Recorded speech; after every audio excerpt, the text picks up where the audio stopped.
Hello everyone. Mohit Study IQ centre में आपका स्वागत है। आज हम जो है हिंदी पेडागोजी के जो है क्वेश्चंस को यहाँ सॉल्व करेंगे। ये पेपर नंबर जो है 2 है, सेकंड नंबर पेपर है। एक पहला पेपर जो है अपलोड कर दिया है, ठीक है। आप उसको भी जा करके देखिए। पेपर्स ज़्यादा से ज़्यादा देखिए, आपका जो है समय पे पेपर होने वाला है। सीटेट का जो जो जुलाई सेशन है वो पेपर जल्दी हो जाएगा और आपका सही वक्त यही है कि आप ज़्यादा से ज़्यादा जो है पेपर्स को यहाँ पे सॉल्व करिए।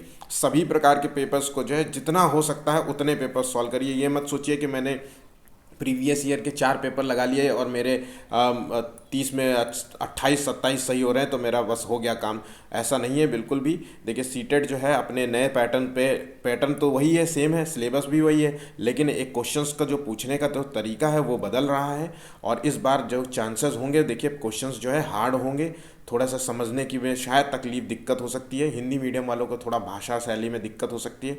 तो चीज़ों को जितना ज़्यादा आप लगाएंगे, जितना ज़्यादा उसको अभ्यास करते रहेंगे, अभ्यास बस करते रहिए, क्वेश्चंस में जो है अंदाज़ा लगाने की क्षमता अपने आप डेवलप हो जाएगी। तो पेपर्स ज़्यादा से ज़्यादा लगाइए। मैंने जो है सीडीपी के करीब 18 पेपर अपलोड किए हैं। आप जाकर के ग्रुप जो है प्लेलिस्ट में जाकर के देख सकते हैं। इसी तरीके से ईवीएस के करीब 13 पेपर अपलोडेड हैं, ठीक है। और हिंदी का ये सेकंड पेपर है। और मैथ के जो है अभी तक मैंने जो है दो से 3 पेपर जो है मैथ के अपलोडेड है पेडागोजी से रिलेटेड। तो सारे पेपर्स आप डेली मैं यहाँ पे पेपर्स करा रहा हूँ। देखिए मेरे पास और कोई ऑप्शंस नहीं है, आप लोगों के पास कोई ऑप्शंस नहीं है कि मैं आपको पेपर के अलावा और कोई थ्योरी, क्योंकि आप तो थ्योरी पढ़ चुके होंगे, इसलिए मैं बार बार कह रहा हूँ पेपर पे ज़्यादा फोकस करिए।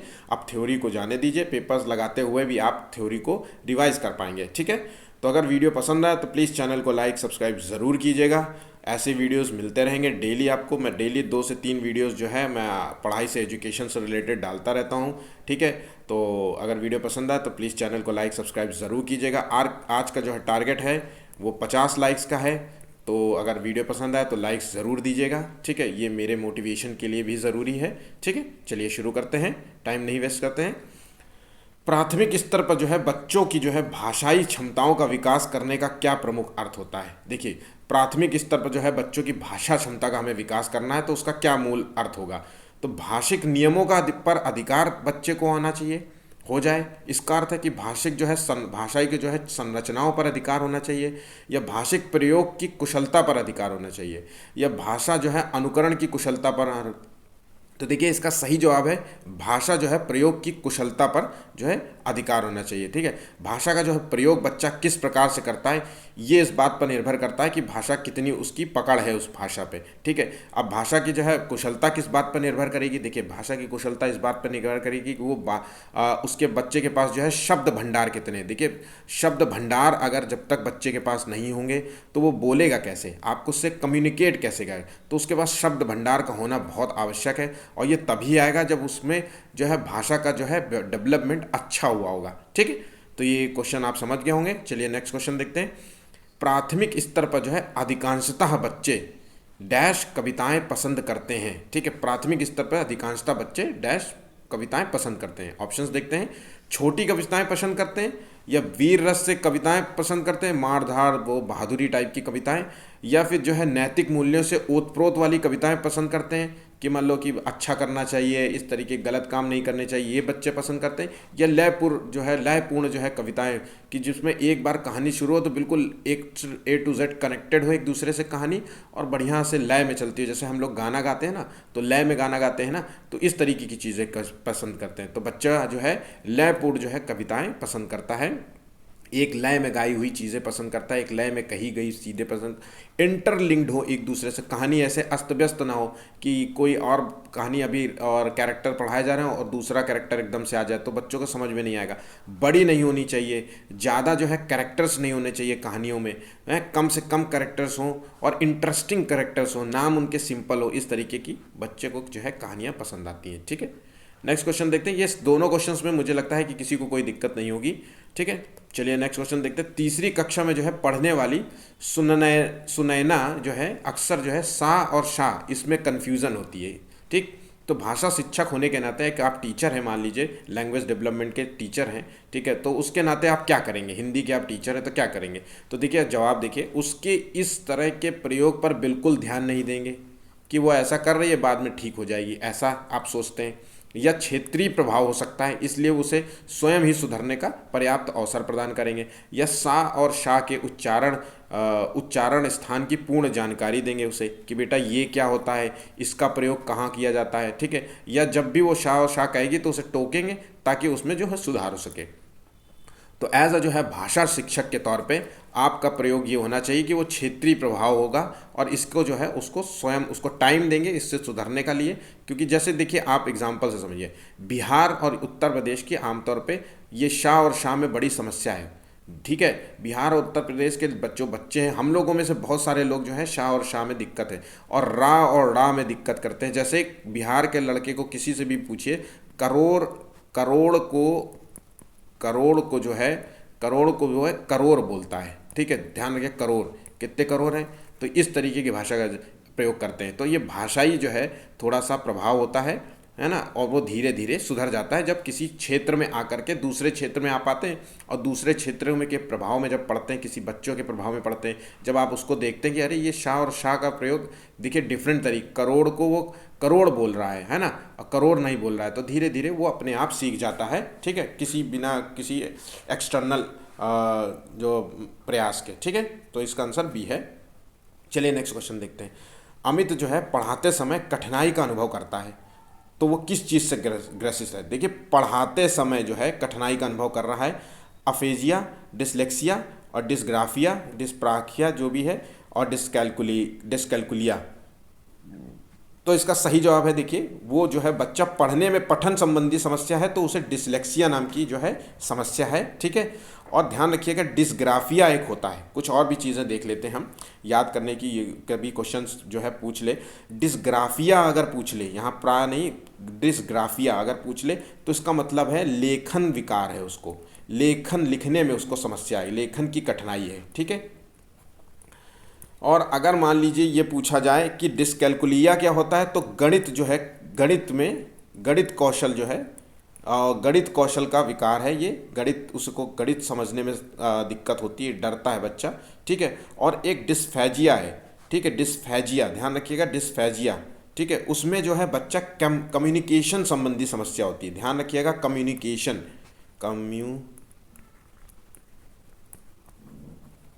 कम्युनिकेशन संबंधी मतलब संप्रेषण संबंधी समस्या होती है, बोलने में हिचकिचाएगा, अटकेगा, बोल नहीं पाएगा, डरेगा, इस तरीके की, ठीक है। तो समझ गए होंगे, पॉइंट याद रखिएगा, बहुत इंपॉर्टेंट है क्वेश्चन, ठीक है।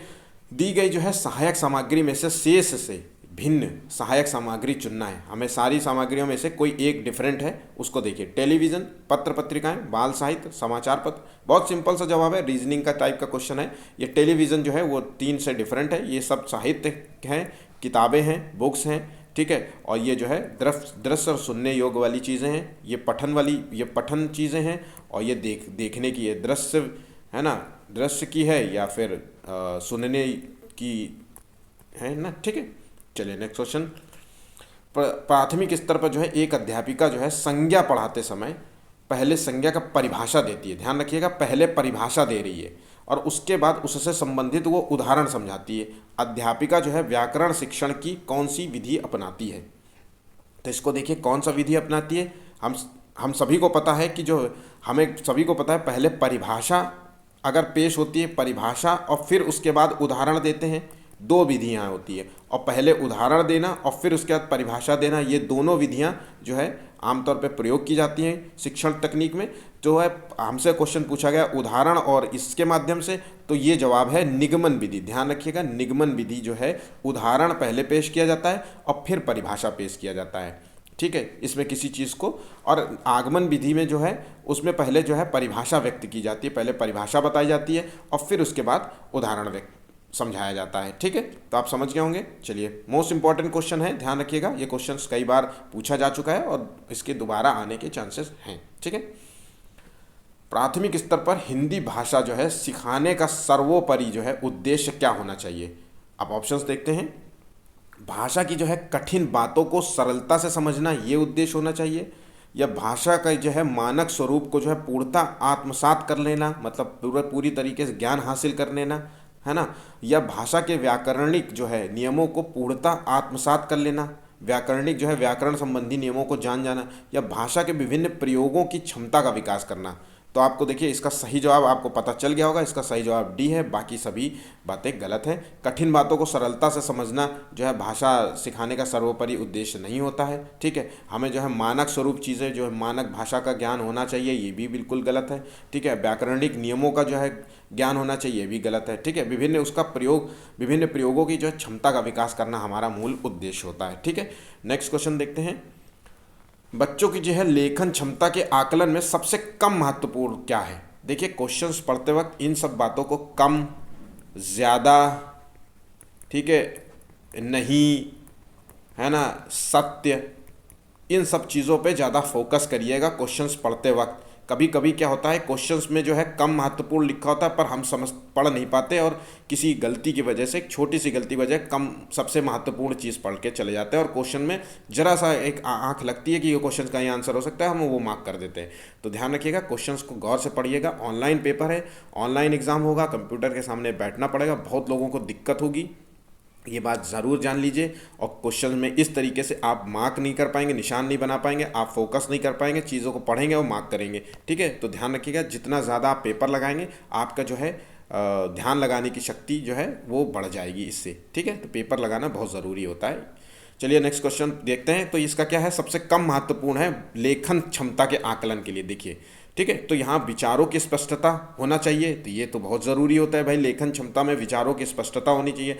आप ना वैचारिक रूप से कुछ भी लिखते जा रहे हैं तो आपका कोई फ़ायदा थोड़ी ना हो, उसमें मौलिकता होना चाहिए ना, वो मतलब चीज़ें ट्रस्ट वर्दी होनी चाहिए, जो भी आप लिख रहे हैं वो सही होनी चाहिए। ऐसा नहीं कि कुछ भी कहानी लिखते जा रहे हैं, है ना, उसकी मौलिकता का कोई सच नहीं, व्याकरण भी गलत है ना, शब्दों का प्रयोग भी गलत है, तो सब चीज़ कल्पनाशीलता पर आधारित। हाँ बिल्कुल, कुछ कहानियाँ जो है वो कल्पनाशीलता पर आधारित होती हैं, बहुत सारी कहानियाँ होती हैं जो कल्पनाशीलता पर, जो हमने अपनी सोच पर आधारित है। ज़रूरी थोड़ी ना है कि जो रियल स्टोरी हो उन्हीं को यथार्थ पर आधारित हो वही सब कहानियाँ लिखी जाए, इसके अलावा भी लिखे। मानक बर्तनी होनी चाहिए, ये ज़रूरी नहीं है। देखिए मानक बर्तनी, बच्चों के लिहाज से मानक बर्तनी का प्रयोग नहीं होना चाहिए। ठीक है, बड़ों के लिहाज से हो सकता है, अगर हम कोई नॉवल लिखें बड़े होकर के तो वो मानक बर्तनी हो सकती है कि उस बर्तनी के हिसाब से, लेकिन बच्चों के जो है लेखन क्षमता का आकलन करने के लिए मानक बर्तनी का आवश्यकता नहीं है कि आप सोचें कि देखिए बच्चे ने इस शब्द को देखिए कैसा लिख दिया है, या इस यहाँ जैसे मान लीजिए हम नहीं लिखते, बहुत लोग ये नहीं लिख देते, जबकि मानक बर्तनी के अनुसार नहीं शब्द है, इस तरीके से होता है। ठीक है, जाएंगे तो देखिए जाएगा गे कई लोग ऐसे लिख देते हैं, पर जबकि यहाँ पे बिंदी लगना चाहिए, जाएंगे। ठीक, तो इस तरीके से चीज़ों को, ये मानक वर्तनी का प्रयोग नहीं होना चाहिए। ठीक है, चलिए नेक्स्ट क्वेश्चन देखते हैं। प्राथमिक स्तर पर जो है भाषा शिक्षण के अंतर्गत बातचीत एक महत्वपूर्ण उपकरण है, क्योंकि अब देखिए बातचीत एक महत्वपूर्ण उपकरण है क्योंकि बच्चों को बातचीत करना अच्छा लगता है। क्या इस वजह से ये महत्वपूर्ण हो सकता है? तो देखिए ऑप्शंस पहले देखते हैं। बातचीत जो है शिक्षण का अनिवार्य अंग है, यह हमारी पाठ योजना में सबसे पहले ही प्रस्तावित है कि हमें बातचीत करना जरूरी है। ठीक, ये सीखने और सीखी हुई बातों को सुदृढ़ बनाने का एक आधारभूत जो है माध्यम है। तो आपको सही जवाब मिल गया होगा, इसका सही जवाब है डी नंबर। आपको जो है भाषा शिक्षण के विकास में जो है बातचीत, कम्युनिकेशन जो होता है वो सीखने और सीखी हुई, जो भी आपने सीखा है और सीखी हुई बातों को जो है आप सुदृढ़ सही से बताने के, उससे आप जब बातचीत करेंगे तो सीखी हुई बातों को जब एक्सप्रेस करेंगे, बातें बताएंगे, तो वो बहुत ज़रूरी चीज़ होती है, वो महत्वपूर्ण जो होता है शिक्षण में क्षेत्र में बहुत ज़रूरी होता है। ठीक है, नेक्स्ट क्वेश्चन देखते हैं। बच्चों की जो है श्रवण योग्यता, सुनने की क्षमता का विकास सर्वाधिक सहायक होता है कहाँ पे, जब सुनने की क्षमता विकसित होती है बच्चों में? तो देखिए ऑडियो टेप से, शब्दों का श्रुतलेख से, या परस्पर बातचीत से, या भाषा प्रयोगशाला से। देखिए भाषा प्रयोगशाला से मतलब है कि भाषा में आप कुछ भी छेड़खानी कर रहे हो, या बुक्स लिख रहे हो, या आप कुछ कोई भी चीज़ लिख रहे हो, या बच्चों को कहा गया ABCD लिखिए, तो ये भाषा प्रयोगशाला हो गई। परस्पर बातचीत जो होता है वो सुनने की क्षमता पर आधारित होती है। देखिए हम जब किसी की बात करते हैं तो सुनना तो हमें बहुत ज़रूरी होता है। अगर मान लीजिए हम उसकी बातों को सुनेंगे नहीं और एकदम से वो कहे कि क्या मैंने यार थोड़ा ये बात अभी कही, तुमने सुना, तो तुम ध्यान नहीं लगा रहे, तो इसका मतलब है कि वो एक तरीके से गलत, निगेटिव इम्पैक्ट होता है। तो सुनने की योग्यता का विकास करने में परस्पर बातचीत का होना बहुत ज़रूरी है ना। ठीक है, नेक्स्ट क्वेश्चन देखते हैं। किसी कक्षा में जो है चित्रात्मक और रंग बिरंगे चार्ट होने चाहिए। देखिए कक्षा में चित्रात्मक और दीवालों में नहीं चिपके रहते कई बार, है ना, तो उसका क्या मूल उद्देश्य नहीं होना होता है, पूर्ति करता है। देखो बच्चों को सिखाने और सीखने का वातावरण प्रदान करना, बच्चे जो है इससे चित्रों को देख करके सीखते हैं। देखिए उनका बनाया हुआ चित्र अगर मान लीजिए क्लासरूम में चिपका हुआ है तो उसको एक तो पहली बात तो उनको मोटिवेशन मिलता है कि देखो मेरा है, अच्छा लगता है कि मैंने बनाया। वो 4 बच्चों से कहेगा ये मैंने बनाया, तुमने देखो बनाया तुम्हारे, तो ये सीखने का वातावरण में प्रदान करता है और शैक्षिक वातावरण बनाने में मदद मिलती है। बच्चे का मन लगा रहता है, ये भी सही है। ठीक है, बच्चे जो है उसकी सामग्री से सीखने का प्रयास करते हैं। ठीक है, उससे बच्चे सामग्री से सीखने का भी प्रयास करते हैं कि क्या चीज़ में देखो, अगर वो बच्चा एक बार चार्ट को देखेगा तो कुछ और भी उसी के जैसा कुछ नया बनाने की कोशिश करेगा, या मान लीजिए नहीं भी बनाएगा तो फिर से उसको दोबारा रिपीट करेगा। तो चीज़ें जो है, और लेकिन बच्चों के कल्पना लोक के रंगों और आकृतियों को पहचान नहीं मिलती, ऐसा बिल्कुल नहीं है, इसका मूल उद्देश्य बिल्कुल नहीं है। ठीक है, नेक्स्ट क्वेश्चन देखते हैं। प्रारंभिक स्तर पर जो है आधारभूत कौशल है, प्राथमिक स्तर पर जो है आधारभूत कौशल है पढ़ना और लिखना, सुनना और बोलना, पढ़ना और सुनना और लिखना और बोलना। देखिए लिखना जो है प्राथमिक स्तर पे नहीं माना जाता आधारभूत कौशल। ठीक है, तो है क्या, तो वो सुनना और बोलना जो है वो आधारभूत स्तर होता है प्राथमिक स्तर पर। ठीक है, चलिए नेक्स्ट क्वेश्चन देखते हैं। इनमें से जो है अक्षर बोध की विधि नहीं है, ध्यान रखिएगा, इसमें से कौन से जो है अक्षर बोध की विधि नहीं है। तो प्रत्यक्ष विधि, वर्ण विधि, शब्द विधि, वाक्य विधि। देखिए सभी वर्ण विधि जो है हिंदी भाषा का अक्षर बोध है, शब्द विधि है, वाक्य विधि है, लेकिन प्रत्यक्ष विधि इसमें से नहीं मानी जाती है। अच्छा, प्रत्यक्ष विधि फिर होती क्या है, तो देखिए प्रत्यक्ष विधियाँ जो होती है ये 2 विधियों को मिला करके बनाई जाती है, अक्षर बोध और ध्वनि सामान्य विधि जिसे कहते हैं। टीचर जो है आमतौर पे इस विधि में बच्चों को जो है वर्ण, शब्द, वाक्य इन सब का जो है ज्ञान कराता है।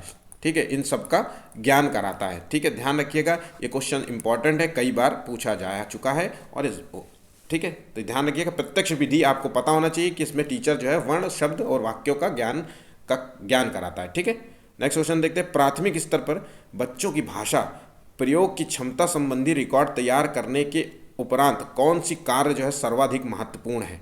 ठीक, तो इसको देखिए, सही से ऑप्शन पढ़िए। तो इसका रिकॉर्ड की विश्वसनीयता की जांच करना, रिकॉर्ड को सुरक्षित रखना, रिपोर्टिंग करना, रिकॉर्ड की वैधता की जांच करना। तो देखिए यहाँ पे पूछ रहा है कि प्राथमिक स्तर पर बच्चों की भाषा प्रयोग की क्षमता संबंधी रिकॉर्ड तैयार करने के बाद, उपरांत मतलब बाद, क्या करना होगा, तो हमें करना होगा रिपोर्टिंग करना होगा। ठीक है, हमें रिपोर्टिंग उसके पेरेंट्स को करना होगा, हमें जो भी उससे संबंधित बच्चे हैं उससे करना होगा। ठीक है, बच्चे से संबंधित है, ताकि वो जो है अगर कोई मतलब कमियां भी हो तो वो घर जा कर के सुधारी जा सके, स्कूल में सुधारी जा सके, कई जगह सुधारी जा सके। तो ठीक है, तो ध्यान रखिएगा रिपोर्टिंग करना महत्वपूर्ण कार्य माना जाएगा। ठीक, प्राथमिक स्तर पर जो है भाषा शिक्षण में बाल साहित्य का प्रयोग किए जाने के पक्ष में सर्वाधिक ठोस तर्क क्या है।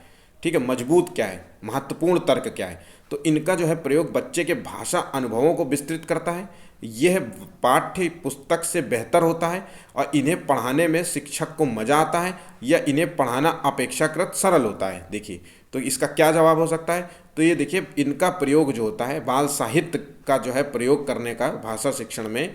ठीक, ऐसी किताबें पढ़ना जैसे कहानी वाली, छोटे बच्चों की नहीं कहानियाँ होती हैं, उस तरीके की चीज़ों को पढ़ाना, तो इससे क्या होता है बच्चों को जो है भाषा अनुभवों का विस्तृत करना होता है, इनका विकास जो है। ठीक है, देखिए पाठ्य पुस्तक से बेहतर होता है, इसलिए ये बाल साहित्य का प्रयोग किया जाता है और इसे पढ़ाने में शिक्षक को, टीचर को मज़ा आता है, जबकि ये तो मज़ा आता है स्टूडेंट को।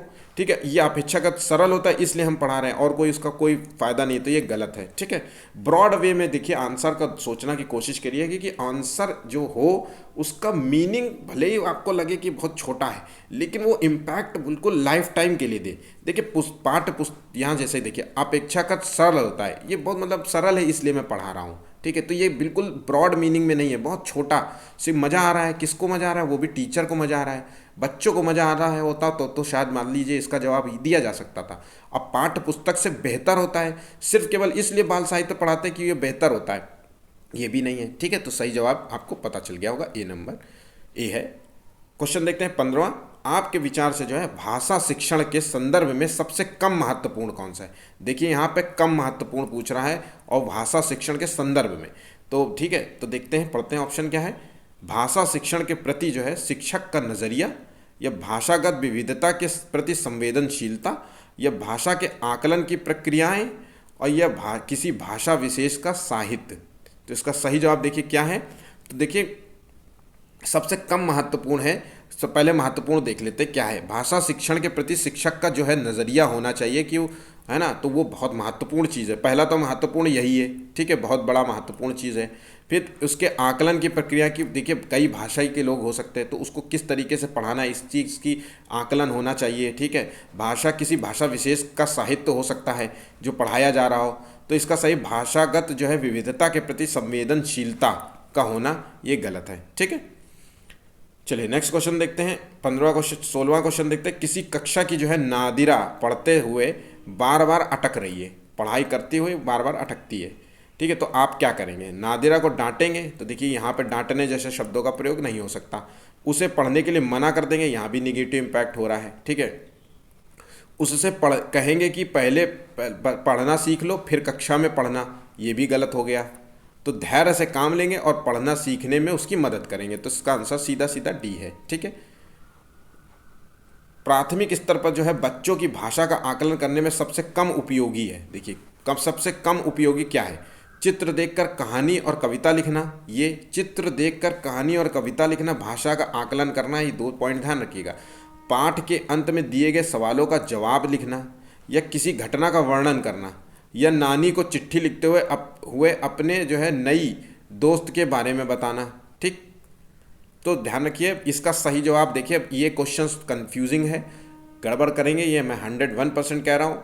ये क्वेश्चन का ध्यान से देखिए, पहले पढ़ लीजिए इसका स्वरूप क्या है, फिर देखिए, क्योंकि ये मैंने क्वेश्चन जब अपने क्लासरूम में कराया था तो बच्चे इसको गलत किए थे, ठीक है। तो ध्यान रखिएगा, मैं फिर से बोल रहा हूँ, इसका सही जवाब है किसी घटना का वर्णन करना जो है वो भाषा का आकलन संबंधी में बहुत कम उपयोगी है। देखिए हम जब किसी घटना का आकलन करते हैं तो उसमें कई शब्दों का इस्तेमाल करते हैं, गैर भाषिक शब्दों का इस्तेमाल करते हैं, ठीक है। क्रमबद्धता भूल जाता है, जो भी मन में आता है वो बोल देते हैं, जैसी भी चीज़ें हो, तो इसमें जो है भाषा के आकलन जो है के लिए सबसे सही विधि नहीं, क्योंकि नानी को चिट्ठी लिखेगा तो बच्चे का जो है एक भाषा के आधार पर कुछ सही से अपनी एक लाइन टू लाइन बातें लिखेगा, ठीक है। तो ये भाषा के आकलन के लिए मोस्ट इंपॉर्टेंट हो गया।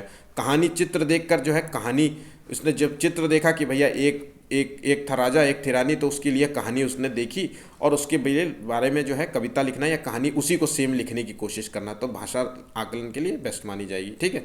चलिए नेक्स्ट क्वेश्चन देखते हैं। पढ़ने की प्रक्रिया में जो है सबसे महत्वपूर्ण क्या है। तो देखिए पढ़ने की प्रक्रिया में यहाँ पूछ रहा है सबसे महत्वपूर्ण क्या है। वर्णमाला का ज्ञान होना चाहिए, ये शब्दों को पढ़ने की कुशलता होनी चाहिए, या वाक्यों को पढ़ने की कुशलता होनी, या पढ़ी गई वस्तु को जो है अर्थ ग्रहण करना आना चाहिए। तो इसका सही जवाब क्या है। तो देखिए शब्दों की जगह वाक्यों को पढ़ने की जो है कुशलता होनी चाहिए, बच्चे में जो है वाक्य पढ़ने की कुशलता होना चाहिए, ठीक है। बाकी वर्णमाला का ज्ञान जरूरी नहीं है प्राथमिक स्तर पर, ठीक है। चलिए नेक्स्ट क्वेश्चन देखते हैं क्या हो सकता है। जो शिक्षक जो है बच्चों का भाषा अर्थपूर्ण कराना चाहते हैं, बच्चों का जो है भाषा अर्थपूर्ण कराना चाहते हैं, क्या हो सकता है। वे पाठ्य पुस्तक में रोज़मर्रा की भाषा को स्थान देंगे, देखिए पाठ्य पुस्तक में रोज़मर्रा की जो है भाषा को स्थान देंगे, या वे साहित्य के शिक्षण पर बल देंगे, या वे भाषागत शुद्धता पर अत्यधिक बल देंगे, या वह बच्चों की भाषा का आकलन नहीं करते हैं। तो देखिए डी, ये तो गलत हो गए। शुद्धता पर अधिक बल देंगे, ये भी गलत हो गया, ठीक है। और देखिए साहित्य के शिक्षण पर बल देंगे कि बच्चे के मतलब कहानी पढ़े, कहानी वाली चीज़ें, इस तरीके की चीज़ों पे बल देंगे, कोई स्टोरी राइटिंग चीज़ें हों, है ना, ये होगा। वे पाठ्य पुस्तक के जो है रोज़मर्रा की भाषा को स्थान देंगे, ठीक है। नेक्स्ट क्वेश्चन देखते हैं। कक्षा 1 और 2 के बच्चों के लिए आप किस तरह से कहानी का चयन करेंगे। देखिए क्लास 1 और क्लास 2 के बच्चों की बात कर रहे हैं, जिसमें बहुत सारे पात्र और कैरेक्टर्स हो, तो ये तो बिल्कुल ज़रूरी नहीं है, ठीक है। कैरेक्टर्स होंगे तो बच्चा कंफ्यूज हो जाएगा, कहानी को समझ नहीं पाएगा, इनफैक्ट उनके नाम तक तो याद नहीं हो पाएंगे, ठीक है। इसमें जिसमें 2 ही पात्र हों, ठीक है, ये हो सकता है, 2 पात्र हों ये हो सकता है, लेकिन हमें केवल 2 ही लिखा है, तो देखिए चांसेस हैं कि ये गलत है, ठीक। लेकिन नेक्स्ट क्वेश्चन ऑप्शन पढ़ते हैं। जिसके शब्दों, वाक्यों, घटनाओं के वर्णन की शैली जो है चित्रात्मक हो, ठीक है, और जो बहुत छोटी हो कहानी। तो देखिए इसका सही जवाब जो है तो वो सही है सी नंबर, ठीक है। ये जो है थोड़ा विस्तृत रूप के जो का चयन करना है हमें, तो ये इसका जो है ब्रॉड एक मीनिंग है। जिसके शब्दों और वाक्यों के जो है घटनाओं का जो है शैली जो है चित्रात्मक हो। जो भी हम बता रहे हैं, कहानी कथन बता रहे हैं, कहानी बच्चों को पढ़ा रहे हैं, उसमें कहानी होनी चाहिए ताकि बच्चे कहानी से जल्दी इंटरेक्ट और लिंक्ड हो सके, सीख पाएँ। ठीक है, नेक्स्ट क्वेश्चन देखते हैं। हिंदी प्रयोग के विविध रूपों को जानने के लिए सर्वाधिक उपयोगी साधन हो सकता है शिक्षण के विधियों का संपूर्ण ज्ञान, सुंदर ढंग से छपी किताबें और उच्च स्तरीय लेखन सामग्री, बाल साहित्य का विविध उपयोग। तो आपको इसका आंसर पता चल गया होगा। बाल साहित्य का विविध प्रयोग जो है ज़रूरी होता है, सबसे उपयोगी साधन होता है। बाकी शिक्षण की विधियों का जो है संपूर्ण ज्ञान का होना ज़रूरी नहीं है, थोड़ा बड़ा ज्ञान होना चाहिए लेकिन संपूर्ण ज्ञान तो नहीं होना चाहिए। ठीक है, सुंदर ढंग से छपी किताबें ये महत्वपूर्ण नहीं है। उच्च स्तरीय का मतलब लेखन सामग्री कि मतलब बच्चे को जो है हाई स्टैंडर्ड जो है लेखन पता होना चाहिए, पेन, कॉपी, किताब, इस टाइप के जो है चीज़ों को। और व्याकरणिक ज्ञान की लेखन सामग्री में व्याकरण का प्रयोग अच्छा, और भी जो जिस तरीके की भी लाइन का प्रयोग करना चाहे उस तरीके की चीज़ों का। ठीक है, तो इसका आंसर डी है। नेक्स्ट क्वेश्चन देखते हैं क्या है। प्राथमिक स्तर पर जो है हिंदी भाषा शिक्षण के लिए सबसे अधिक महत्वपूर्ण है क्या?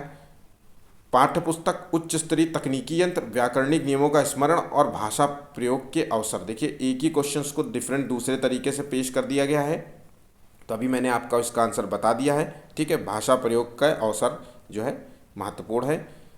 घर की भाषा और विद्यालय में पढ़ाई जाने वाली भाषा में क्या होना चाहिए? सदैव समान होनी चाहिए, समान हो सकती है, सदैव अलग हो सकती होगी, या सदैव टकराहट से गुजरती है। तो देखिए ये भाषा जो होनी चाहिए वो समान हो सकती है, सदैव तो नहीं लेकिन ये समान हो सकती है। घर की भाषा और विद्यालय, इससे क्या होगा, बच्चा जो है बोर नहीं होगा। जब वो शुरुआत में जब घर से वो जिस भाषा को सीख के गया होगा और जब वो क्लास में जाएगा और उसी भाषा में बात करते हुए बच्चे उसको मिलेंगे, ठीक है, और टीचर भी बोलता हुआ उसी भाषा में मिलेगा, तो वो चीज़ों को ना बोर नहीं होगा, वो अलग थलग नहीं महसूस करेगा। लेकिन अगर बच्चे को हिंदी आती हो और वो इंग्लिश की क्लास में, अंग्रेज़ों की क्लास में पहुंच जाए और उनकी भाषा डिफरेंट होगी, तो वो उससे जल्दी ही बिल्कुल वो उसके लिए परेशानी का विषय हो जाएगी और वो इंटरैक्ट नहीं करेगा और एक तरीके से उसके लिए क्लास जो है बोरिंग लगने लगेगी। ठीक है, प्राथमिक जो है स्तर पर जो है हिंदी भाषा शिक्षण के लिए सबसे अधिक महत्वपूर्ण है। ये बार बार ये क्वेश्चंस किस आधार पे आ रहा है? ठीक है, कक्षा में जो है कुछ बच्चे लिखते समय वर्तनी संबंधी त्रुटियां करते हैं। ठीक है, एक भाषा शिक्षक के रूप में जो है आप क्या करेंगे? देखिए वर्तनी संबंधी, व्याकरण संबंधी त्रुटियां हो रही हैं, तो देखिए उन्हें सख्त निर्देश देंगे। तो देखिए ये तो बिल्कुल पॉइंट गलत हो जाता है कि आगे ऐसी गलती ना करें। उन्हें त्रुटियों पर बिल्कुल ध्यान नहीं देंगे, ये भी एक गलत पॉइंट है। उससे जो है शब्दों के जो है 20 बार लिखने को कहेंगे, तो ये भी गलत है। ठीक है, शब्दों का सही रूप लिखते हुए बच्चों को दोनों तरह के शब्दों का अवलोकन करने में अंतर पहचानने के अवसर प्रदान करेंगे। देखिए अगर बच्चे को इस तरीके व्याकरण संबंधी कोई त्रुटि है तो एक पॉइंट ये भी कर सकते हैं कि हम बच्चे को खुद से सही करने की कोशिश करेंगे। हम ये बता देंगे कि बेटा इसमें गलती है और इसको सही करने की कोशिश करो खुद से। वो जब कोशिश करेगा 1, 2 बार, 3 बार, कहीं ना कहीं उसको सोल्यूशन मिल जाएगा। अगर नहीं मिलता है तो हम उसके सही रूप को बताएंगे कि क्या है गलती, और इस तरीके से उसके अंतर को भी हम समझाएंगे, पहचानने में अवसर प्रदान करेंगे, टाइम देंगे, हम बताएंगे भी उसको। ठीक, तो इसका ऐसा नहीं है कि एक ही आंसर है, कल को हो सकता है कि दूसरा क्वेश्चन ऑप्शंस दे सकता है। ठीक है, तो ये चीज़ों को इसीलिए मैंने उस सब चीज़ों को बता दिया कि ये इसमें क्या हो सकता है। ठीक है, नेक्स्ट क्वेश्चन देखते हैं। भाषा हमारे परिवेश में जो है बिखरी मिलती है।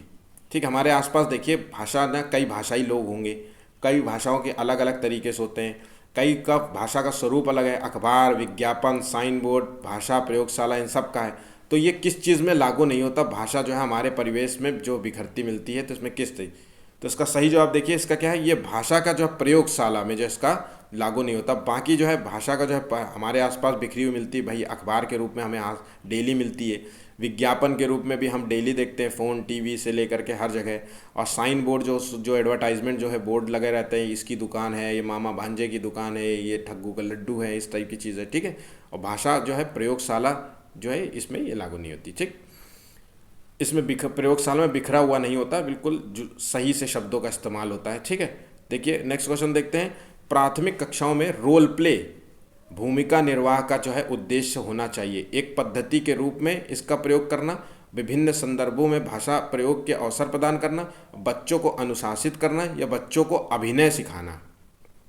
क्या हो सकता है इसका सही जवाब? देखिए, विभिन्न संदर्भों में भाषा प्रयोग के अवसर प्रदान करना, रोल प्ले का मतलब यही हुआ। ठीक है, नेक्स्ट क्वेश्चन देखते हैं। भाषा के बारे में जो है कौन सा कथन उचित है? ठीक है, पॉजिटिव देखना है तो पॉजिटिव देखिए ऑप्शन भी होगा। भाषा एक नियमबद्ध व्यवस्था है, तो देखिए ये निगेटिव कहीं ना कहीं इम्पैक्ट छोड़ रहा है। ठीक, और या फिर भाषा व्याकरण का अनुसरण करती है, देखिए इसको भी देखिए समझिए। या भाषा और बोली में कभी भी कोई भी संबंध नहीं होता। ठीक है, कोई भी संबंध नहीं होता, ये भी गलत है। ठीक है, और भाषा अनिवार्यता लिखित होती है, ये भी गलत है। तो इसमें देखिए कौन सा बेस्ट ऑप्शन हो सकता है? भाषा एक नियमबद्ध व्यवस्था है। देखिए उचित यहाँ पूछा जा रहा है भाषा के बारे में, तो भाषा एक जो है नियमबद्ध व्यवस्था है। ठीक है, उसका एक तरीका है भाषा का कि किस भाषा का कहाँ प्रयोग होना है। ठीक है, तो नियम है उसका कि आ और का, खा, गा, घंगा का है क्या और इसका प्रयोग किस प्रकार किया जाएगा। ठीक है, ध्यान रखिएगा। प्राथमिक स्तर पर जो है भाषा शिक्षण की प्राथमिकता होनी चाहिए। कविता और कहानी के द्वारा केवल श्रवण कौशल का विकास करना, या बच्चों के रचनात्मक और मौलिकता को पोषित करना, या फिर बच्चों को जो है चित्रांकन जो है क्षमता का विकास करना, ड्राइंग क्षमता का विकास करना, या केवल बोलने की क्षमता का विकास करना, बोलकर पढ़ने की क्षमता का विकास करना। तो हमारी जो है प्राथमिकता होनी चाहिए बच्चों की जो है रचनात्मकता का विकास करना और उसकी मौलिकता, जो वो क्रिएटिविटी का सोच, जो सोच के माध्यम से जो भी बनाना चाहे उसका जो है पोषण देना, उसके माहौल क्रिएट करना, इस तरीके का माहौल बनाना ताकि बच्चा जो है क्रिएटिविटी जान सके, कर सके। ठीक है, नेक्स्ट क्वेश्चन देखते हैं, आखिरी है। पाठ्य पुस्तक की जो है भाषा क्या होनी चाहिए? तत्सम प्रधान होनी चाहिए, मतलब तत्सम मतलब संस्कृत के जैसा कुछ रूप होना चाहिए। जैसे हम लोग कई बार जैसे कई शब्दों का इस्तेमाल करते हैं, किवाड़, तो किवाड़ एक तद्भव शब्द है ना, और किवाड़ मतलब किवाड़ एक तद्भव शब्द है। ठीक है, जैसे भ्राता ये तत्सम हो गया और भाई जो है गया वो तद्भव हो गया। ठीक है, तो इस तरीके के शब्दों का, या आधिकारिक अधिकाधिक जो है कठिन शब्दों का युक्त होनी चाहिए, ये भी गलत है। डी ऑप्शन भी देख लेते हैं। फिर बच्चों की जो है घर व समुदाय की भाषा से मिलती जुलती होनी चाहिए। जो बच्चे जो घर में जिस तरीके से बात करते हैं, स्कूल में जिस तरीके से बात करते हैं, आसपास की जैसे बात करते हैं, उस तरीके की भाषा का प्रयोग होना चाहिए। ठीक है, तभी बच्चे उससे जल्दी से सीख पाएंगे, उससे बोर नहीं होंगे, किताबों को पढ़ने में उनका इंटरेस्ट होगा। आज का जो है इंपॉर्टेंट 30 क्वेश्चन समाप्त किए गए। ठीक है, बहुत इंपॉर्टेंट क्वेश्चंस थे, पेपर लगाइए जितने हो सकते हैं। ठीक है, और जितना ज़्यादा हो सके पेपर लगाइए। ये सोच करके मत बैठिए कि हमको सब आता है, हमको पता है अब हमारा, तो देखिए गड़बड़ हो जाएगी। क्योंकि अगर आप प्रैक्टिस करना भी छोड़ देंगे तो भी आपके क्वेश्चंस गलत होने के पूरे चांसेस होते हैं। कि जब आप पेपर में देते हैं तो कहीं ना कहीं, अगर आप ऑफलाइन पेपर दे रहे हैं, घर में दे रहे हैं, तो हो सकता है कि 30 में आप 28 कवर कर रहे हो, लेकिन वहाँ जब पेपर देने जाएंगे तब तो 20 से 25 के बीच में ही आपका हो जाएगा। और जबकि वो आपको बाकी जो है 5 से 8 जो क्वेश्चंस होंगे वो आपको आते तब भी होंगे। ठीक है, तो ध्यान रखिएगा, पेपर्स ज़्यादा लगाइए। वीडियो पसंद आए तो प्लीज़ चैनल को लाइक सब्सक्राइब ज़रूर करिएगा, अपने दोस्तों से भी शेयर करिएगा। आज का टारगेट है 50 लाइक का, बहुत ज़्यादा नहीं है, मेरे मोटिवेशन के लिए है। ठीक है, तो अगर ठीक है, चलिए धन्यवाद।